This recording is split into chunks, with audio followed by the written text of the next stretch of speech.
Hello everybody and welcome.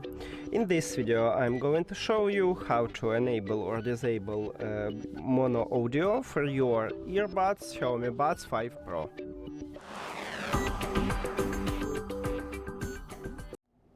Firstly, make sure that your headphones is turned on and connected to your phone.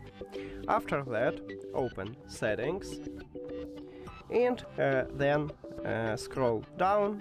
You need to find Accessibility, and right here I have it. After that, scroll down again and you need to find Audio Adjustment. I have it at the bottom. Click on it, and here it is. At the first line we have mono audio.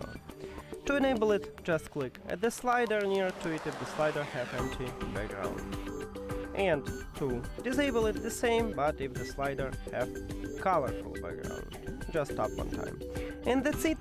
Thank you for watching this video. If you found it helpful, please consider subscribing to the channel and leave the like on the video. See you later!